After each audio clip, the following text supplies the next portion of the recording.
Hello and welcome. Thank you for joining us for this discussion on co-working and all things flexible in the office market. I'm Paul Unger, publisher of Place Northwest. I'm delighted to be bringing this roundtable discussion to you in association with TP Bennett today. To get things underway, we'll have a quick round of introductions. I'll start with Leanne. Hi, I'm Leanne Wookey, Interiors Director for the North for Manchester and Leeds office for TP Bennett. Thank you. And Tom? Hi everyone, I'm Tom Beard. I am the Head of Design and Construction for Hana.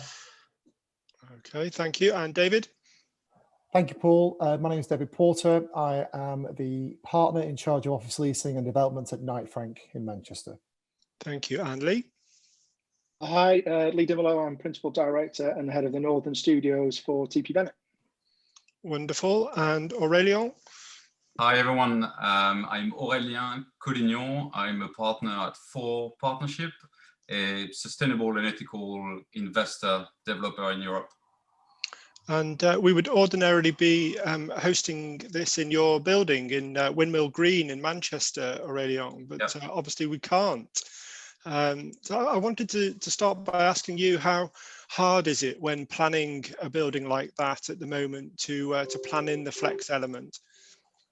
Yeah, it's a long journey to get there, and I think for any developer, you know, the rush is to try to package all the scheme together and try to start the design as quickly as possible. There is always a massive pressure on timing and trying to get everything done so quickly that I remember when we started to look at the design for Windmill Green in Manchester together with TP Bennett. The brief there was really to start not doing the, I'd say, traditional, outside design where, this kind of mystical architect comes with a pen and a paper and just starts to draw some magnificent building and facade and things like that, but really design it from the inside, outside. So what was the scheme about? What was it meant to do, to address? What kind of needs were there outside in the local community? What was the building about? So that's really the journey that we've been on. So it's hard. It's you need to throw a lot of resources, time and energy, and need to go around and talk to people and understand what's happening. But once you start to understand what the building is about, what it's meant to do, then you can start really understanding that maybe a flex element is part of the answer. And that's really what we've done at Windmill Green already 5 years ago. Yeah, absolutely. And you're pleased with the outcome, how that's shaping up, although sadly not enough people can see it at the moment. Yeah, exactly. Yeah. No surprises. I'm going to say that I'm extremely pleased. This is turned out to be a fantastic building. This is one of these buildings which actually looks better in reality, in real life, than on CGIs, which is a fantastic feeling. As I said, so much work from everyone of a 2-3 year period to really put it together. Just for the quick story for people who don't really know the scheme, but it used to be a very derelict building, something that was really forgotten about, an old building that had been vacant for 7 years before we picked it up. But the location we thought was amazing, was really fantastic, right in the heart of Manchester, the kind of the conservation area of Manchester by the Midland Hotel and the conference center. And so fantastic opportunity for us to do something quite iconic there. And then it all really came together. So we wanted to have an element of flexible working right from the get-go. So that means that you had to think about how the ground floor would work with a feature staircase leading to the first floor, then some amenities on the top floor, pavilion, roof terrace, some beehives on the roof, some gigantic green walls and push scooters, and there's a lot of things that went into forming this overall picture. And I think that's one thing which is important to bear in mind for this discussion, is that I don't think co-working, because that's what we're really here to talk about, I don't think co-working is the answer to anything. I think it's a means to get to an answer, an outcome. So if you ask someone, a developer, to say, what you want your building to be or to do, he's not going to say, I want my building to be a co-working space or a flex space, but he's going to say, well, I want people to be able to come in whenever they want, have access to shared facilities. I want people to be able to have access to meeting rooms which are not part of their own devices. I want people to be able to exercise and come in with their bike or running, or have access to high quality showers, or they will want to have all of that. And I think that's where the flexible element fits into the picture. That's a mean to get to that outcome. Yeah, absolutely. About having a happy, productive workforce, whatever the means to that is. And Tom, the market's interesting, to say the least, at the moment. It's a fascinating time to be discussing this. Where do you see the sort of co-working flex market right now? Well, I suppose, well, we've seen, well, we've opened now, so we opened on Monday officially, so in Wimble Green. So we've been working with TP Bennett and Aurélien now for a year or so, and not even a pandemic could stop us delivering and doing the construction work. So we're one of those few construction projects that was able to continue through lockdown 1 and lockdown 2, and we're still feeling the effects now with this one, with some equipment coming from different parts of the world. But we're embracing it. I think the proof is in the pudding. I think what Aurélien said then about the space and the planning for space, it is a testament to the design. We've managed to put ourselves on the ground floor, the first floor and the second floor, and having multiple ways in, entries, having that flexibility, and more importantly now post-COVID, the sort of the division between spaces, so occupiers can control their own environments while still embracing full building amenities. Really, really good. Even before we've opened, we've had a huge amount of interest with Wimble Green, and given its location, you would have thought it might, given what's across the road, we were quite surprised actually how much footfall we've had during 2020 and certainly this first week back. So we've already managed to do a lot of deals, which is testament to the building, the design, and the co-working model. I think co-working is here to stay. I think there's so many learnings that we've had over the last 5 years of the co-working offering, and I think now the sort of the phase 2, the new wave of operators such as ourselves are learning from that, but creating a space with a partnership models with the likes of Aurélien to create a 5-class experience and co-creating a space so the amenity is really attractive to all parties. So co-working is here to stay. It's not going anywhere, but it's great. And when you're referring to what's over the road, are you talking about the Nightingale Hospital? Yeah, and other things. There's been a bit of construction work. Manchester, as we all know, has been quiet. Has not been quiet. There was a lot of activity over the summer with when the rules and regulations were relaxed a bit, and it was great to see how that part of town where Wimble Green is a really busy, vibrant hub.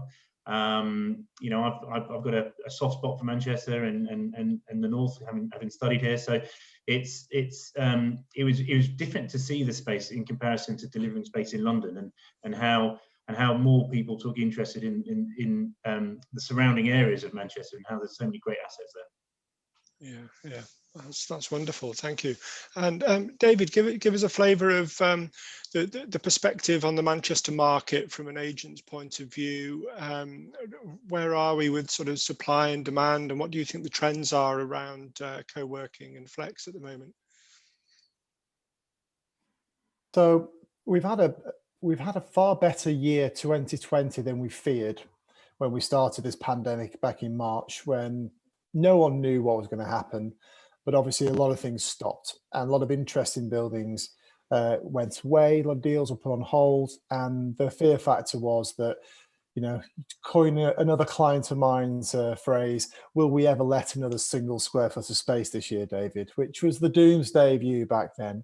So we've gone through 2020, and we are about to announce as a collective across the Manchester market the take-up figures, but it's going to be in excess of 800,000 square feet. which in context on a normal kind of last 5-year average trend is about 1.4 million. So not disastrous by a long stretch of imagination. In fact, the Q4 figures are in around about 350,000 square feet of city centre take-up, which is in line with a normal year. So you can analyse that to death in different ways, and I'm sure the negative, cynical ones out there will go, well, hold on, that's a big deal there, and that should be taken out. Manchester experienced itself across all ranges of take-up. We've always had, so the last 10 years where we've seen 2 to 3, even more deals of a lot of 100,000 square feet or more, which has obviously gained that total. So the sentiment in the market is quite strong.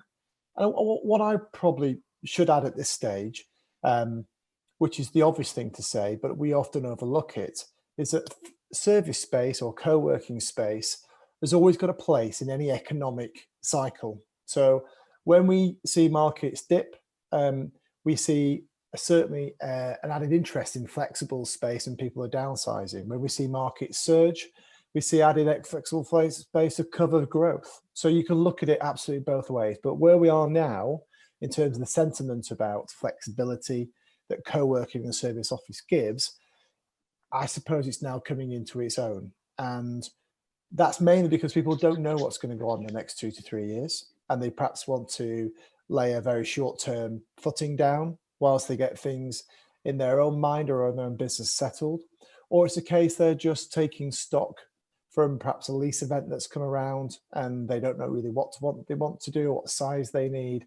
So either they've taken additional flex space, or alternatively they have taken an extra accommodation to accompany what they have at the moment. We're seeing all sorts. And I think the biggest testament I can give about this particular market is Hana have come into this market, and they've come into this market for a reason. So they see there is a demand, but we're also seeing more traditional landlords who are now trying to play that same game and get into that sort of arena by offering their own models. So institutional funds like L&G and their capsule model are coming into the frame, and others that are similar will follow, because clearly there is the open demand for it. So I take my hat off to Aurélien and FORE, because they saw it very early and wanted to incorporate design into a building that would substantiate holdings, that sort of offering, where a lot of other buildings have had to retrospectively design it into the space, which is not ideal. So yeah, it's here to stay, and I think it's here to stay with a bit of a vengeance. Okay. And Paul, if I may add to something that David just mentioned, because there is effectively an element of cyclicality. So you always have an element of flex, and people wanted to try to see through hard times, and then therefore commitments would get shorter.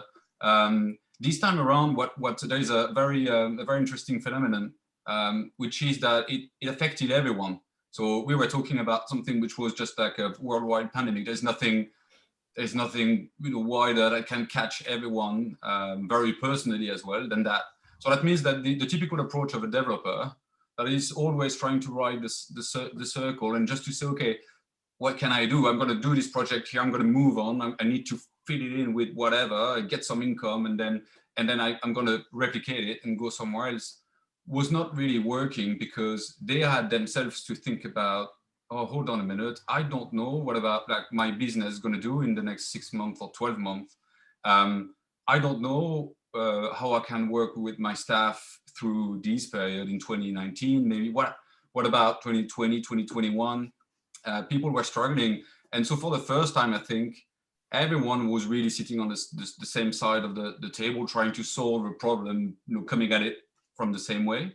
So I think people now really get it. They do get that people may need to actually have a little bit more flexibility, whether it's home working, flex working, shorter commitment.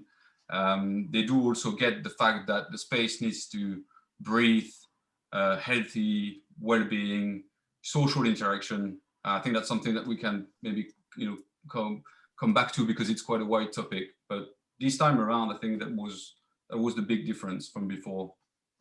Yeah, absolutely. Yeah, it's leveled it. Leanne, are you going to come in there?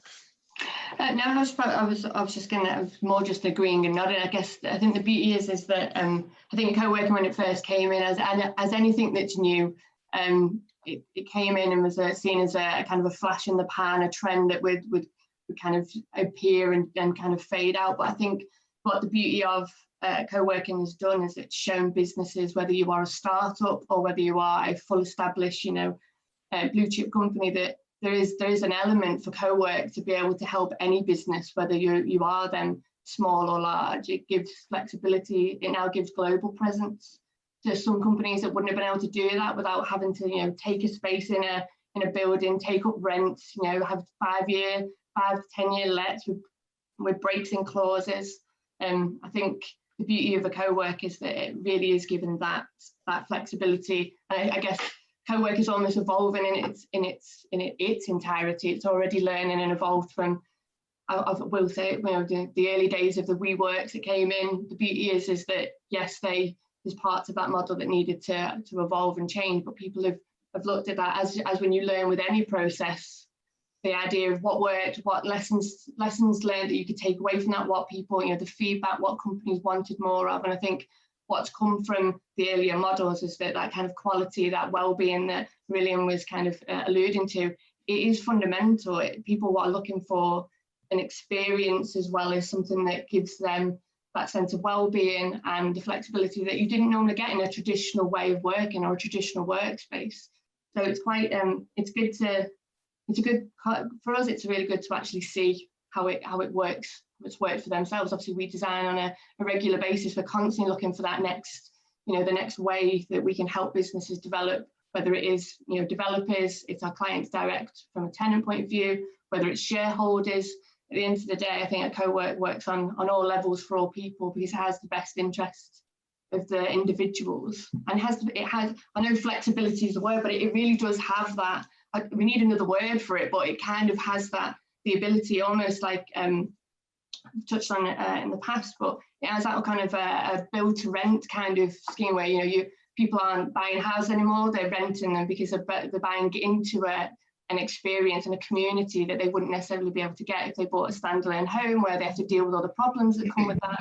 They're in that collective together. And I guess the beauty with Wimwell Green and Hana as it is that Wimwell Green has bedded itself into its community. It's got the beehives, we've got the sustainability, and the well-being has been the biggest driver for how Wimwell Green was designed and developed, which then attracted Tom and Hana because that aligns with their values. And that aligns with a lot more people's values and a lot of companies' values. So it's great for us to see how that has evolved and will continue to evolve. And how important is technology in that, in terms of the user experience? You hear a lot about that in build to rent in the residential as part of the sort of user experience offer.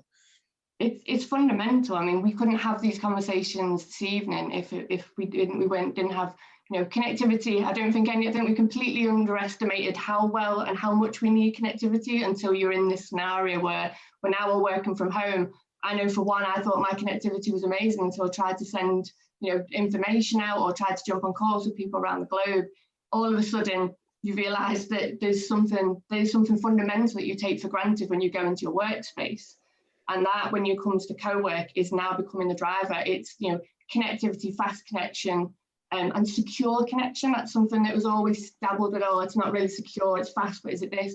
Then reassurances are coming back constantly now, and that backs up the technology. We're all working more app-based. The fact that, as you said before, you could take a space here in Hana in Manchester and also have one in Dallas, you could have one in London, and be able to connect all them because the systems are already in place and they're part of the foundation that the whole strategy was designed around. And that you see that in everybody. We've all got some kind of technology at home, whether it's a music control, whether it's a device that you shout so it turns the light on, orders your next delivery of red wine. We're very much a tech-driven and IT-driven kind of generation now, and I don't see that going away. I think we realise we can survive. However, we realise we can't survive the minute the 3 bars go down or your Wi-Fi drops out. So connectivity is fundamental to, I think, how we work. Even when we go back to the office, it will always be something that we need. There's a lot of smiling faces because everybody's sort of recapping an issue or things that have gone wrong in the last 9 months. I was about to. I think the availability of red wine on a regular basis is more of a sign of our industry. I think, and it's a necessary staple for us to get us through this pandemic.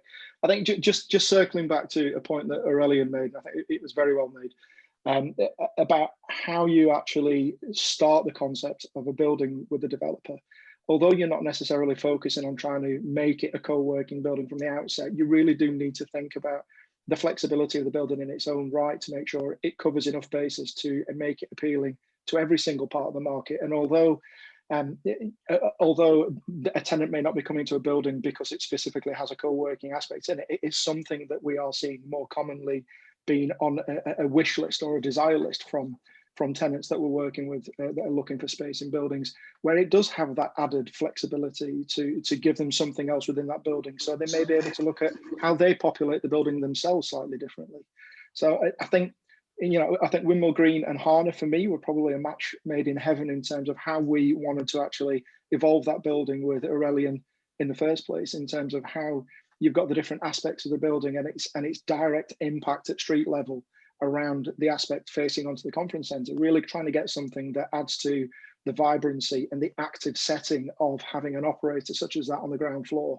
I think it was imperative to make that building as active as everybody wanted it to be. It was really important to try and get the right type of an operator to facilitate that, rather it could have easily just been a standard retail operator in there, which I don't think would have had the same appeal. I think it's really trying to get the whole essence of the building. I think the Hana matching with that at ground floor first and second, I think was a really good pairing for Windmill Green itself. Do you think we'll see more flex-driven developments up front where it's in from day one then? I think yes. So. Yeah. I think from our side, it's I think now the world of sort of partnerships, co-invest, and various different lease agreements that as you touched on earlier, Paul, there's different offerings from funds, from landlords, from new providers such as ourselves. But ultimately, I think what we're trying to do is become a partner to the developer. I think maybe in the past, Flex could have been seen as a competitor because they were going into an asset or an estate and absorbing all the tenants within there, then moving on. But I think now the sort of the partnership approach is key to the success of how this will work on an asset or an estate, and how we create that environment that, we just went straight into technology then, but it's an experience. Technology is a vital foundation to a great experience, because if that doesn't work, the experience is terrible. But it's looking at all the facilities.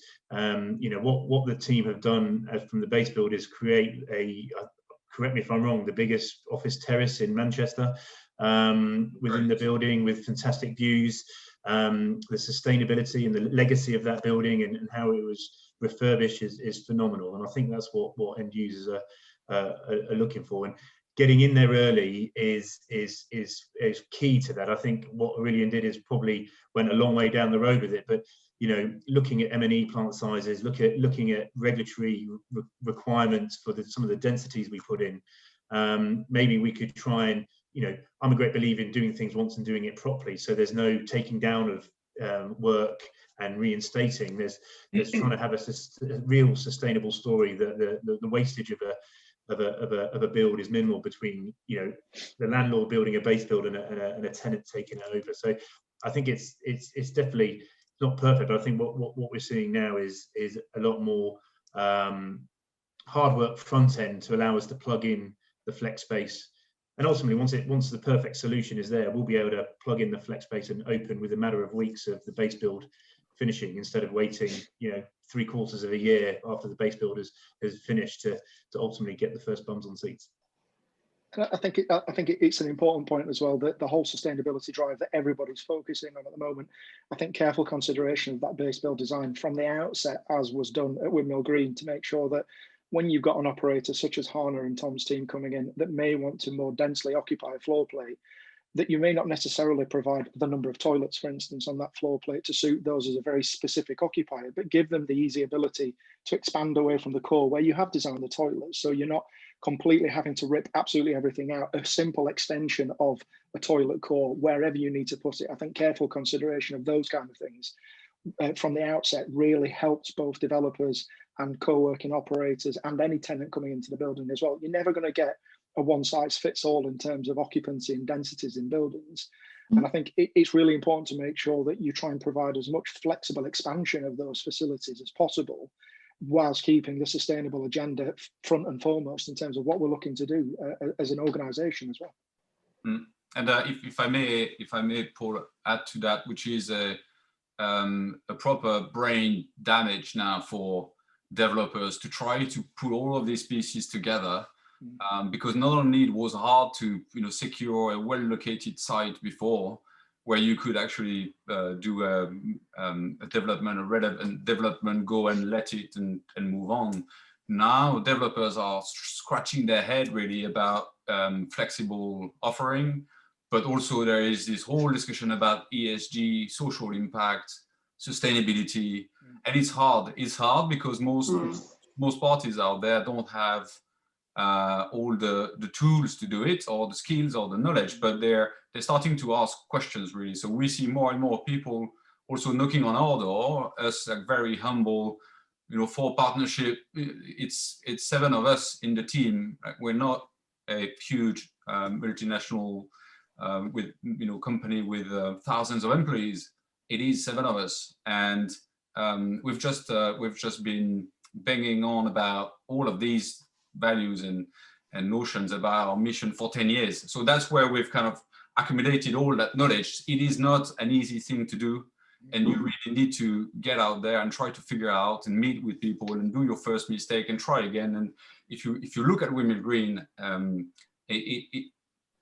matter how great it is now, like we've got the best feedbacks. It's being awarded and nominated for tons of stuff. It's great, absolutely fantastic.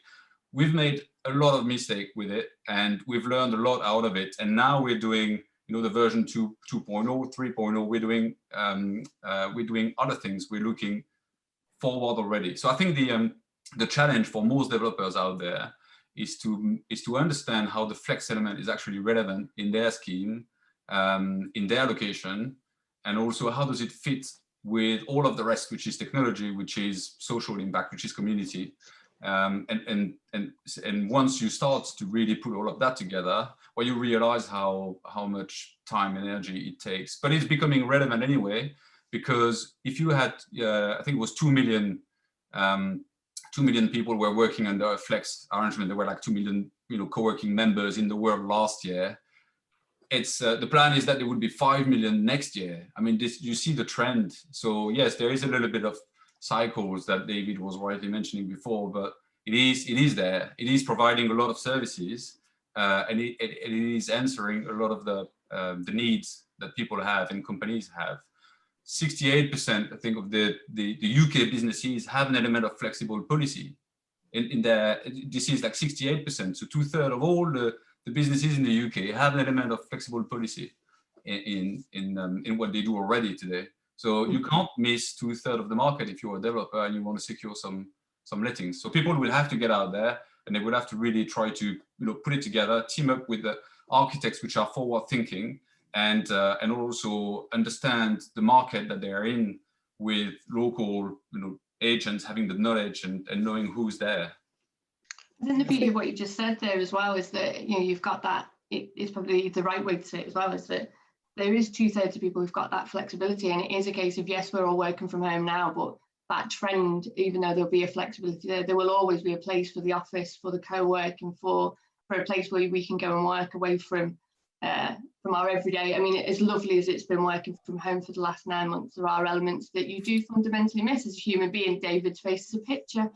There are elements to it, but there is definitely that balance, and a lot of the feedback we get from a lot of our, we've gone through the last 9 months with obviously the likes of Hana, but other clients in lots of different sectors who they've reassessed their business. Some have taken stock, some are holding to see where they get to, some are looking at how they future-proof themselves for the next 5 years.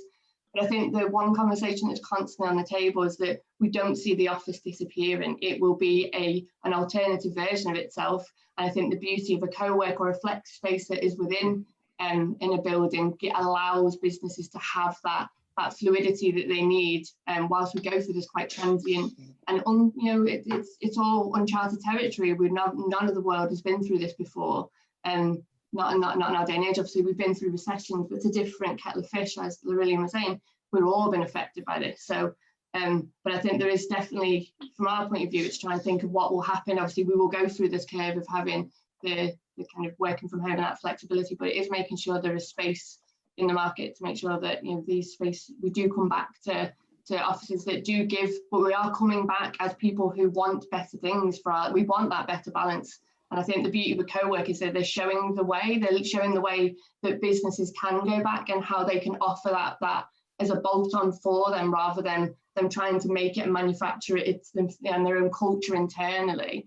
Co-work and flex spaces, they come with their own cultures. They're building heavily because they can, provide elements of support, whether it's, not only, I think early doors, it was more like networking and community building, but it's also, if you're an independent, being able to go somewhere for legal advice, for seminars, being able to now connect with, the likes of Hana has a community that goes around the world, but you don't have to travel to go and enjoy that or to have part of that once you buy into the community, when you become a member of Hana or a co-work space. So I think it's going to be an interesting, we're all coming back with a more interesting way, but I think for a long time we struggled to get teams to understand agile work setups and how flexible offices should be. We don't work a 9 to 5, we're not locked at desks.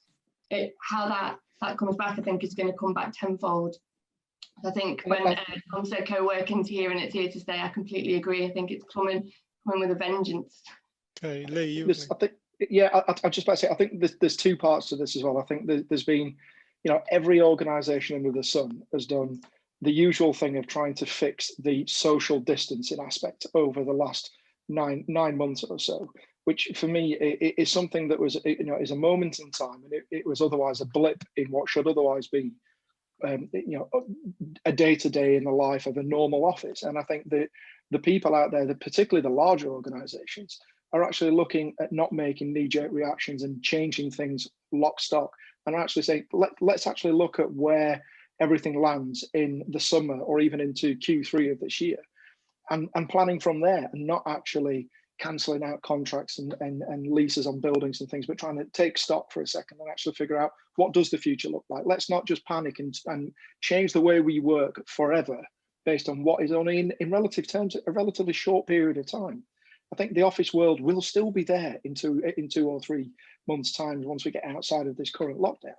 And then it's a case of how people can re-engage and how they can adapt what they do as a business to make those spaces work better. And I do think co-working environments could potentially play a massive part in that, because there's going to be an element of uncertainty in organizations where they may want to be able to expand or contract based on how they might come back into the office. And I think the ability to take co-working space on flexible terms, to give them that flexibility, I actually think is going to be really going to be key later this year. Particularly for large organizations that have got thousands of employees in sites, I think to give them that flexibility of taking an extra 200 or 300 desks on a temporary basis, even if that temporary basis is 12 to 18 months, I do think it's going to play a big part in this going forward. Can I add something? I take a little bit of a step back on this, because one thing that we've talked a lot about, and we talk loads about in design meetings and letting meetings, it's been driven by the co-working brand. It's all about customer service. We talk about how an occupier demands that high level of customer service now. And I can see Tom smiling, because he knows that's probably top 1 or 2 of the mission statements, if Hana have one, about how they provide the best customer service in their market. And that's no different to what I do and what my company does, or what Aurelian's do, or what Leigh and Lisa. It doesn't change, and it's fantastic actually, because it's bled into the world of office design so quickly that when I sound like a real old you-know-what now. When I was training, we used to use an office agency mantra of lift, lose, and views. If you could crack a design that had a lift, lose, and views, there are the 3 things that people remembered when viewing a building. That's, apart from the views maybe, that's now out the window, because a lot of people that you've talked about a lot of ideas. It's all about the tech. It's all about the front of house. Wonderful terminology has come into our everyday speak about offices that we've replaced things like security, receptionists with front of house and concierge. And we're looking at how we have facilitators because we're providing a better customer service. And why do we do that? It's because the occupiers are demanding it and they're prepared to pay additional rent for it because this is increased flight to quality. And the flight to quality allows them to demonstrate not only to their existing workforce, but more importantly, those who are trying to recruit, that they are the business that are going places. A lot of competition out there for talented workforce. And real estate now plays a really big part in that talent capture and retention of great people within that business. Because I mean, look at what we do for a living. We don't make anything. We're actually brokers or advisors. So the people that we employ are absolutely the most important things in our business. And part of our offering is to ensure that we are market leaders in the space we deal with ourselves, and we occupy ourselves, and we embrace new changes. And it's actually, if we're being really honest about it, a lot of the stuff that's been brought into Windmill Green has been led by our research, and everyone part of the team on Windmill Green's research, and how the actual co-working market has changed people's perspective on things like lounge space, even down to kind of shared facilities in terms of kitchens and showering and bike storage. All of this has been brought in, and dare I say, what we're finding now, and I shan't steal, it was somebody else's phrase, I'd love to say it was mine, we're like lemmings that have grown wings, and the one behind us has got a bigger pair of wings because they're trying to fly a bit further than somebody else. So it's fantastic. So we are producing better and better buildings. As Aurélien said, version 3.0 or whatever they're on at the moment will be better than Windmill Green because they've learned so much and things have moved and advanced further. And it's difficult to get it all right, but it's for the betterment of the market. And I will confirm that my view is mega positive because, as we've just talked about, there is not just a home for the office. The office is the home for the high percentage of every company out there. And as much as we've all, I say it through gritted teeth, enjoyed a little bit of home working, I think we've gone full circle. I think we've got to a point where probably in those wonderful Indian spring days we had, where it was beautiful at 3 o'clock in the afternoon in April, and we were all enjoying the sunshine. Look at it now. It's pitch black. It's cold. People are missing that interaction. And there are some really serious concerns about how people socially interact with those who live on their own, socially interact with those who are trying to build their career, who've just come out of university or college, or apprentices who learn from others' actions, from overhearing conversations, from shadowing meetings. They are missing out in all of this. And there's going to be a generation gap, which we need to build back up on. Those guys and girls who can't wait to get back in the office. And although we're on a further lockdown now, when we were allowed back in summer through to back part of this year, our office, as much as we could allow people in, was full every single day. And we gave nobody an obligation to come in. You could work from home 100% if you wish to do so. They didn't want to. Okay. And how do other people think that that's going to play out then from a development and a design point of view in terms of the home v office? What are other people's thoughts of how this is actually going to play through and what the impact is on models? Just one more sentence, I'll shut up because I'm quite passionate about this, as you're gathering, in a very nice way. I don't think there is a home versus, there's not a home versus the office environment. They all work together. A lot of people have forgotten that a number of businesses have always introduced and encouraged home working in some shape or form. And it's always been there. That flexibility there, people's got the technology to do it. Of course, it's gone supercharged because we've all been at home, but that will not change. In fact, it's great it's happened because it's just accelerated us so quickly through a time period that we were always going to get to a point to encourage that extra flexibility of people spending, if they wish, time at home to do work-based things if they needed to do so, without any obligation of being in. Yeah, And I think David's absolutely right. I think the way that I can see a lot of people and a lot of organisations coming out the other end of this is a completely new way of working. I think it will be that hybrid between home working and office working, but with a good even balance behind it. I think a lot of these organisations are still going to need and will still want an element of structure so that they can actually have people there doing the right tasks at the right times in the right environments. And there's a historical context behind the fusing of different sectors and different elements from residential into office. That I think have always been there. It's been a trend probably over the last 10 years where you're seeing offices become more homely, more residentially driven. And also you're looking at things like the universities now are so evolved in terms of the environments that they're in.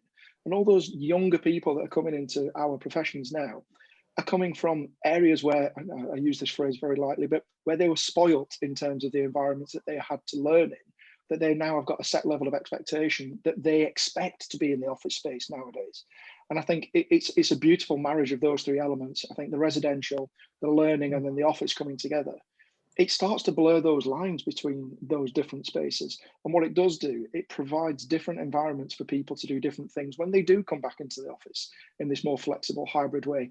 And I think it's something that the co-working sector has done incredibly well for a number of years. I think if you look at any of the main co-working operators, they've all got incredibly good and strong community-driven spaces where they're encouraged to bring people together. I hasten to add, I think Tom and the team have probably taken this one step further than most that we've seen in the market in really trying to make collaborative community spaces. But I do think a lot of organisations, not just co-working, but I think larger office developments, I think will go down that route longer term because of this hybrid between working in the home and working in the office. So I do think there is going to be an evolution of how these spaces go forward once everybody gets back into the office. Yeah, I think I was going to go on, Tom. So I think we just need to stop. Really, I think you know there'll be a big debate at one point. I think we've got to look at where we are now and the huge positivity around the vaccine and that massive light at the end of the tunnel that we'll see us coming through this. And then you know, one would hope when we get to the summer, the world will be the cities that we go and work in will be an amazing place. You know, not just office, but retail. You know, mayors of cities have to give people reasons to come into to the city, the square mile, to boost the economy. And same with us, selfishly on office, we've got to give reasons to people of our offices to come in and sit there and work like they're used to. You know, and it's going to be a really, really exciting time. And I think when we look at the office of the future, who knows what it will look like? We don't know what type of, you know, we might have to have small medical rooms in to have regular vac. You just don't know, you know. But what we do know is we want to sort of look and learn. And I think when we do the big sort of debate afterwards, I think working from home plugged the gap. You know, as we said, I think Dave said it's cold outside, and people forget we went through a heat wave at about 36, 37 degrees where it was too hot to work in your home office. So it's you know, people want air conditioning, they want great tech, as we've talked about, they want the great experience, they want to go to a workplace that is fun. I think that's one word that has been lost in this last year. It hasn't been fun. It's been hard work. Everyone has different circumstances, but actually when you're in an office, everyone's normally on an even playing field. You come in, you're working with your colleagues, and you get to share those emotions, good, bad, and you get to work collectively. And one would hope they'll do an output of a review of the output of productivity, and maybe think actually people were more productive working from an office. So, you know, that's the reason why we'll be here to stay. But I think the most important thing to do is, when you look at the debates, is actually think about where we are today and look about how we can unlock this situation, and then do the full review when we dare I say it, when we're back in normality, sitting in an office having the big debate. Agreed. And what does that sort of blended hybrid way of working do for building design, for development, when it comes to the specifics of what that means in detail, sort of moving past the theory of it? You know, how can you manage workforces when they're in different places and some are at home, and what does it do for fit out? And what stage do you get to? Is it Cat A? Is it different? Talk to us a little bit about some of the detail of this in action. I think from our side, it's knowing your customer base, and as David will know, and the other team here who I speak to pretty much daily, is, you know, what we're seeing is a trend of larger organisation enterprise clients wanting to get more involved in Flex. So, you know, the common term we use is the release valve, about how we can take off that pressure and plug a gap.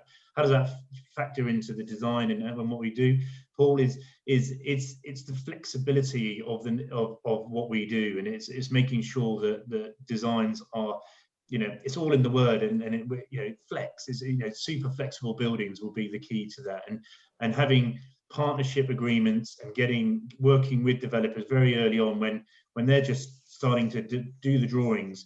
You know, the level of expertise, the level of data that we hold as an operator versus a developer who's dealing with 106 agreements, or neighbours that aren't particularly happy with their cladding and stuff like that.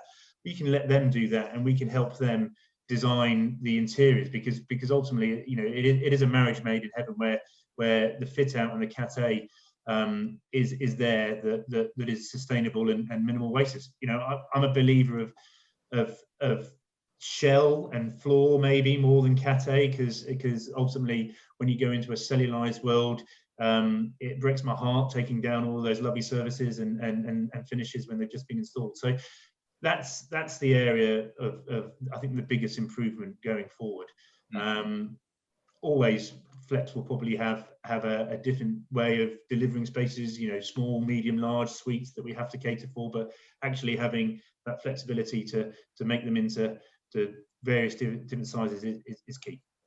And if I maybe so bold to put words in everyone's mouth now, but I don't think we're here saying that flexible element or co-working is the ultimate answer that needs to be applied everywhere, every single time, every project, every building, every city. It is simply not the case. I think, again, this is just the one piece of the jigsaw that needs to be solved. And that means that there's a lot of collaboration that needs to happen between local authorities, developers, investors, asset managers, operators, agents, architects in the market to really solve that. And when we talk about flexibility, which is I think Leanne was saying, it's kind of let's find another word. Like, you know, 2 years ago we needed to find another word than sustainability, because sustainability it meant everything and nothing, and then people got confused. Flexibility is a bit on the same journey, but to be controversial, I'll use it again.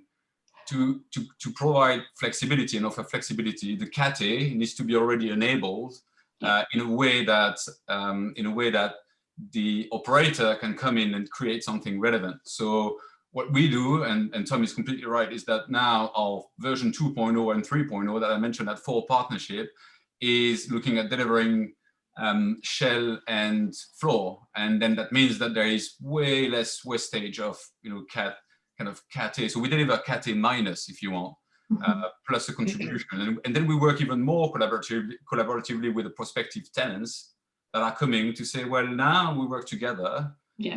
We will put our whole team at your disposal, so that you can really deliver the right spec for you without any wastage. You win, we win. It costs less. There is less time involved. So I think this is where now the industry is kind of heading, which is flexibility at every single level. It's Cat A, Cat B, but it's also the procurement route. It's also the construction. It's finding the right operator. And the reason why we wanted to partner with Hana and vice versa here is that they even go into flexibility within the kind of the private office element of flexible. So, you know, it's not just about co-working, that you have one desk, one guy sitting there, and then it can go on another desk tomorrow. Now you have also obviously private offices, but within that, inside that private office, Hana provides like a small lobby. So you have your own small internal area, which is yours as a company. And you know, this is new out there. And this is another layer of flexibility. So flexibility is a dangerous word. It's a great word, but I think it's the way that every party needs to collaborate and come together. That's what it means. Yeah, it's an adaptability. I've been sat here thinking of a word that fits better than flexibility. And I think the thing is, flex does work, but I think it's that adaptability. If we've learned anything in the last 12 months, is how adaptable we can be as people, as businesses, as individuals, as countries, as a global kind of setting. So that I completely agree with you. And I guess that beauty is early doors, that sustainability, like you were saying before, is another one of them buzzwords, but they're all taken very, very seriously now because they do actually come with their own merit. So, if we can make sure that we're building from the ground up and that we're building in that adaptability into the design to allow new tenants to come in, to have that relationship with you as a developer to develop a space. Same thing with the co-work, even making sure that as a whole, it's got to be something that every business should be considering, because we do need to adapt, and our futures are changing on a regular, the cityscape has changed. In the last 12 months, it's changed even in lockdown. So it's a constant evolving and moving, but as long as we're learning and developing as we go, you can't go wrong, can you, really? See, Paul, sorry, I'm going to say the situation in which a lot of firms are discussing at the moment and how they deal with this balance between extra flexibility and working from home, perhaps a little bit, and working in the office is, let me give you a scenario, okay? If a firm said to their employees, okay, everyone couldn't spend 2 days a week working from home, I can guarantee you 99% of those people will go, I'd work on a Friday and a Monday at home, please. But I still need an office to host all the people between Tuesday to Thursday. Well, then do you start being a little bit more directive and say, well, okay, you can do Monday and Friday at home. You can do Tuesday and Wednesday at home. It doesn't work. It doesn't work that way. Now, in times to come, there might be a little bit more structure around that, but the flex is flex. If you start putting rules and regulations around flex and how people do it, it doesn't become flex. You've got to be adaptive. So a lot of companies have done a very detailed analysis on how this could affect their business and their space take moving forward. And they've come all the way full circle and said, we actually don't need any less space. We probably need, ironically, a bit more space, or we need to have our space designed completely differently, or we need to partner with somebody to help us run our space to embrace this flex that our workforce are demanding and we're happy to embrace. So there's loads of stuff that's going to come out in the next 6 to 12 to 2 years. It's going to change a little bit, but the focus will be, in my view, solely on the office as a main. And the stat which I will sort of, and I love stats because I think we all home back to stats and remember them. When you do your analysis across a number of businesses, the high proportion of office-based businesses, the real estate costs no more than 10% of their entire expenditure per annum. Their huge cost is somewhere between 55 and 65% is people, and technology sits above that in between the two. So you've got to look at things in proportion about when they're making real estate decisions. It goes back to that point about retention of staff and recruitment. And recruitment costs a fortune in a business, time, management, and that's before you have to go and find somebody and pay someone new to join. So if you can retain those individuals and recruit more and recruit even more talented ones, and if real estate provides a driver for that, then fantastic, because that's the way we are going. And that's why businesses like Hana are doing so well, because they're breaking the mold in what they're offering. And that's why FORE and TP Bennett are doing so well, because they are above the curve in designing office space and producing office space that not just meets historic demand, but is getting ahead of the curve for what's coming. Okay, David, on that point, people is the key point there. I think what we have found, and prior to, so I've been with Hana for 2 years, and prior to that, I worked as a project manager, but understanding the staff and the people are very well educated now on finishes and quality. and you know they all know what they don't like. I think that's probably a key thing. But ultimately, everyone's done a refurbishment at home or something, or watch a TV show. So, but they know everything they touch, they have an opinion of, and I think that is one of the most critical thing, and that will come through post-COVID about how workplace is designed. But the settings that you set, the environments, the social interaction you have in hubs, is all going to be under review. But we'll develop as we've always talked about, the Rev 1, the Rev 2, whatever. But ultimately, people know what they like, and I hope what we are able to do is we're not governed by we're governed by trying to cover all bases. So we have to listen to everyone instead of big corporates that maybe have some voices, not all the voices. So what we try and cover off is if you look at some of the design points that we do, which is uncommon for Flex, is a very high quality sustainable desk from Herman Miller that is 100% sit stand. So we don't know whether sit stand is 100% utilized, but we can't not give someone one and give someone the other. Everyone gets an experience similar to the chair, all the way through to the soft seating, the meeting room technology.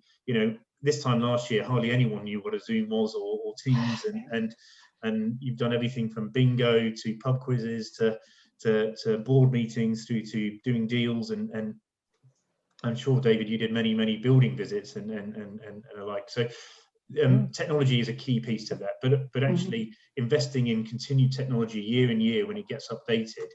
End users don't like to invest; they like to do one-off investment at the start of the lease and then see it through to the end. But we're here to make sure that we're sort of improving year in, year out with the quality of the service that we deliver. So I hope that's why people will look at Flex as that release valve, and hopefully we can work with Aurélien in the future, where maybe the tenants in upper parts of a building or in an estate look at their design and think, we don't need all of those meeting rooms. We don't need the big conference room. We can have a couple of internal meeting rooms, and then we can flex the rest, because we've all been there. We've all been in a boardroom and sat in a meeting to do a couple of calls with one other person when it's a 12, 18 person meeting room. That's not good utilization of space. So, I think we've got a lot to sort of home in on post-COVID. But I think, unfortunately, the steps we were making before the pandemic were really, really positive. And I think we've had a small blip, but it's going to be really, really interesting to see how all the architect practices, the designers, the end users, and the developers, and the likes of ourselves, get round a proper round table and talk about how it is going to look in the future. But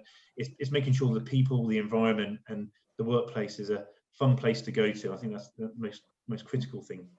Yeah, I think that's a perfect reason. If I may, I think it's a really important point, and I think just to go back to what Aurélien said before, I would challenge anybody not to make their next project better than the one they've just finished. People who aren't looking backwards and seeing what could be done differently, frankly, from my perspective, are not trying hard enough. You've always got to look backwards and see what you could do differently going forwards. And I think if you look at some of the initiatives that have driven agility in the way that the suites have been formed for Hana in Windmill Green, the fact that you've actually, through careful planning, actually having suites next to each other that you can connect if a team does expand, without having to remove entire walls, entire finishes and everything else just by simple knock-throughs. It's only come about as a result of looking back from what other suites have done and saying, actually, do you know, in hindsight, we could have done with having the ability for that tenant to be able to take those two suites, but without actually ripping everything down, if they only needed that expansion for a 12-month period. So I think it's always, for me, it's got to be about looking backwards and seeing what could we have learned from the last project we've done that could make the next one better. And it doesn't necessarily mean that you've done anything wrong. It's more the point that you're going back and making sure you learn from what your experience you've just had. And I don't think people do that frequently enough, because they're too scared of saying, we could have done that better or we could have done that differently. For me, always challenge and push people to go back and say, what can I do different next time that would improve on what I've just done? But it doesn't diminish how good the last one is that you've done. Yeah, I feel to top and tail that, I think the perfect scenario is David was talking about how people and businesses need to make sure that obviously they're still taking the same space, but they need to be bigger because they need more amenity. We've got Tom, who's obviously saying that Hana provides that amenity. It almost feels like if I was investing, my building was coming out of the ground, you would want you'd want a co-work, or you'd want a flex space. You'd want that as part of your fundamentals, that this could be the driver that literally helps everybody in here, because the beauty with Hana is it becomes an incubator that starts within the building. So it could be a startup that expands. Yes, there's spaces within Hana, still within the developer's footprint. They expand to be able to allow growth. But then what happens when they go, they get larger, or they collaborate, or they go in with another business? They don't have to leave the building. They almost run through it, which is almost where this model came from originally. That I think top and tails, it's like having that whole, you almost kind of building these facilities in, rather than saying, oh, well, this is a bolt on, having a co-work is the thing to have. It's like actually seeing it in its fundamental form, is that it provides services that the clients don't need, or tenants don't need to be purchasing direct. They've got that plug and play option, which is pretty much how people are living now. I think we've touched on it quite a few times, but I think everything we've all been saying kind of gets to see that co-working isn't just a co-working environment. It's what it can do for the tenants, for the investor, for the contract, for the builder, for the developer. It's a very symbiotic kind of relationship that I think can only work going forward. And as we evolve, it develops, and that becomes a better offering and an asset rather than a bolt-on. And very briefly, you wait till people's. Just to be sorry, David. Just very short to add to all of that, but to be quite factual about it. We had the chance to use Windmill Green last year as a bit of a lab, like to see and test and see what was happening, because we had space available on the market. And what we've seen was quite incredible, actually. Together with David and Tom, we had requests from prospective tenants that were coming in many different forms, but not something that we would have experienced really in the past. So some prospective tenants were coming to us, developers or owner of the CATE building, whatever you want to call it, to say, well, we've seen that you're doing this together with Hana, and so it's very interesting for us. So can we have some terms for the upper floor, but can we have access to the facilities downstairs as well? And we were responding to that. We've seen requests going straight through Hana, the team at Hana. We're saying that we're really interested into your offering, the flex offering, but we've seen that the building's got a pavilion and a roof terrace. It's got like scooters and cycling facilities. So can we make sure that we have access to all of that, please? Is that part of the package? And Hana was responding to these requests. And then we've seen almost like a third breed of inquiries, which was really a blend of the two. And they were saying, well, I'm going to take one floor, which is like, call it traditional floor, but I'm also want to have 50, 60 desks as part of the Hana offering. Can you please tell me how it works? And we were responding together. So we were doing like a response to the RFP branded Hana FORE. And 50% of the building got let during 2020 between March and November. And I bet you'd struggle to find another building that would have achieved the same result, because it was really hard to find and to meet prospective tenants' needs at that point. But Windmill Green was able to do that because of that collaboration. It's the strong brand. I think the partnership brand is a partnership brand is better than a singular brand. It's if you can get more parties around the table and do it as a collective, it's a safe offering, because there's multiple points that clients and end users can rely on to give that high level of service. Good. Yeah. And David, did you want to come back in as the moment passed? No, I was just going to say flippantly, let's wait until everyone gets their heating bills through in kind of February, March. As soon as they're allowed back in the office, they'll be there. Anyway. Yeah, there's bound to be a backlash against working from home. I think everyone's going to be keen to get out.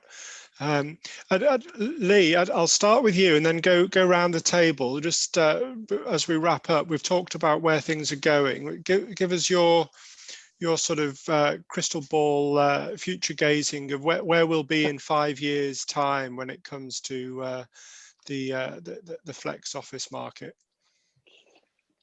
In 5 years' time, or to be honest, I think actually probably sooner than that. I think in 3 years' time, potentially, I think you're going to see a whole new raft of tenants looking for space on a more probably the route that Aurélien's just described. They're more of a hybrid approach, where they're saying, we don't actually need as much space as a traditional let that we historically would do. But what we would like is traditional space in the same building as a co-working operator to enable us to have the flexibility of how much space we do have at any one time. That, you know, as those two things combined, hopefully would still add up to the same there or thereabouts amount of space that they would have taken. So it's not going to be detrimental to anybody sat around the table. But I think they will look at different ways that they will take office space going forwards. And we have seen that in the Northwest and across the whole UK, that we've got huge organisations that are taking flex offerings within spaces, either as short to medium term elements to actually allow them to take space elsewhere as they're moving out of space, or as a longer term strategy. So I do think there is going to be more of a hybrid approach to how office space is taken up in future, but I don't think it'll be 5 years down the line. I can see this happening within the next 3 years, if I'm honest, as a result of what we're going through now. Okay, anybody want to add to Leigh's thoughts there? I think you're going to see the offering get bigger. I think you're going to see the facilities and that experience. I think that portfolio or that plethora is going to expand when you look at how the hospitality and the rental market and, you know, the housing market and how the approach has been done to that within cities around the country. I think the offering of, you know, really good Wi-Fi, amazing meeting space, acoustics, quality products that are all about, and your well-being is taken care of. I think that's going to start ramping up onto different levels. So I think, you know, the partnerships that Tom's involved in, that Hana's involved in, I think they're going to become quite larger elements. And I think a lot of people are going to buy into that because, you know, we've spent 12 months separated from that working environment. We're going to want that. I think that line is now well and truly blurred, and there's a lot of businesses that didn't know that they could work remote, that they didn't have that structure in place, or they didn't have sometimes just personally didn't know they had the ability to do it. So I think as a business, I think a lot of people's models will have changed, and I think because of that offering is going to become, it isn't going to be that work-life balance. I think they're going to be that line is going to get blurred even further. Great. Tom. Yeah, well, I think I've actually been blown away this year by how the construction industry as a whole and the real estate industry has pulled together to sort of keep the cogs moving. And go back to David's stats at the start. I'm blown away how much traction there's been on the sort of the front end, the find element of our business, and the discussions the likes of Aurélien and other developers across the EMEA and Asia Pac that we cover are open now to new ways of thinking. You know, I think co-invest models, asset-light structures for operators like ourselves, and partnership deals where, you know, it's a collective, as we've sort of talked about forever for the last hour. But all of that will be a way of life. It's not just going to be these new models that are being approached. I think in a couple of years' time it will be a matter of course. I think, of course, in some regions of Europe and stuff where you know, there is a lack of supply and stock availability. I think you know that will be a struggle. But in our country, more at home here in the UK, I think that will be the structure that we go down. But I've been amazed how you know, if you look at our London sites, we've had huge traction on the sales side of things as well, and how people are looking at the next 6 months. And some of our centres that opened in the pandemic will be 100% occupied by the mid part of this year. So just in time for when we've all sort of had our shot and we're going back to normal, which will be phenomenal. So from our side, I think growth is key, and we really see the next 2 to 3 years as being super busy. And you know, the flexible nature of our business means there isn't that normal sort of Hana in a box. Every single centre will be different. Every single offering will be different. You know, we'll do this big sort of rear view mirror look back at workplace at some point, and there'll be some things that we'll have to implement. But we'll continue to change as we all evolve, and you know, the behaviours of people evolve over the coming months, and we look forward to getting over this hump and getting back to normal. Fantastic. DP?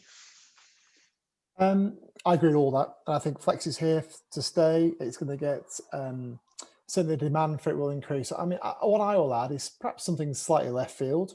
But I'd be really interested in due course to see operations such as Tom's providing that type of customer service offering, but for the likes of some different uses such as education or healthcare, and bringing those elements into an office building, such as when we've had amenity like leisure and retail and bars and restaurants, is having those different types of sector and offering to the office space as well, because that's something which we've seen a flourish elsewhere in the world, cohabiting space together, and residential potentially as well. So I'm sure it's been on Hana's agenda, and it'll be on other operators' agenda who've got this kind of customer service backed business and tech that can perhaps provide space for different types of users. That's a really valid one, actually. I read a paper, it must have been last year, year before. It was about co-working only being seen as an office space, and actually there's a lot of businesses that don't need offices but do need a collaborative and a coexisting kind of workspace. And there was one in Japan where they did to start young independent salons and hairdressers and beauty salons up and running. They have to, it's when they start, they normally take somebody else's space and they pay rent to use their like chair for a hair salon. I know it's going even further left field, but I'm taking your lead now, David. That's it, you've started something. But it's the beauty of, I think we do only look at it, sometimes you can only look at workspace in the environment that you look at it. So hospitality, obviously the lines are blurring for hospitality, F&B, retail, the workspace. But I think there's also elements of, that is still a workspace. So why are there not provisions like a co-work that could help that, where they could take small spaces and have their own independent salon, which is no different than renting, but they have all the flexibility and all the kit that you would if you were taking an office space here. It's that pay-as-you-go mentality so that it can get off the ground and start something small. So I think actually you're right, from an education, from an incubator, from a starting, looking at different areas that's still environment, there's still workspaces in essence that I think that'd be obviously another bolt on to any brand or partnership. Amazing, thank you. And finishing where we began, Aurélien, your thoughts on a sort of 5-year view for this? Quite an inspired question, Paul, because I had a dream last night and I was 5 years into the future. So I can tell you exactly how it's going to be. What I could see is that as an industry, everyone was starting to really see things differently, and other stakeholders in our industry were also really jumping on that journey together with us, because you have on this call here 5 people, 4 different businesses which are trying to break the mold, as David was saying a bit earlier, forward thinking, trying to change things. The last thing that we want here is to replicate something that we've done in the past. We're looking into new technologies and and being out there. So I think not everyone spends so much time and energy in trying to do all of these things, but I could clearly see 5 years on that you had lenders, bank, valuers, investors. Everyone was really, really clear about the benefits of adaptability, which is a word I'm going to use now going forward, and also starting to really value things differently. So real estate, which quite interestingly in French, pardon the kind of the French pause here, but it's immobilier, which means literally which doesn't move. So real estate is the thing that doesn't move. It's kind of the largest commodity on on the planet. It's just there. It's not going anywhere. Now we're moving into something which is quite fluid, and we're going to start to look into adaptability and stickiness of income more than long-term commitment, long leases, to value things. So that's what's going to happen exactly in 5 years from today. Okay, that was some dream you had last night. Indeed. Yeah. I work too much. Everyone's going to wonder whether it's true or not. Could I invest now, Aurélien, in your dream? Is that possible? Yeah, absolutely. That's great. Thank you all so much for taking part and giving up your time and ideas so generously today. Thanks again to TP Bennett for hosting with us at Place Northwest this roundtable discussion. I hope you've all enjoyed that watching at home, and we all look forward to seeing you back in the city and back at work in the office and meeting up again very soon Yeah, we'll see you at another discussion soon. Thank you.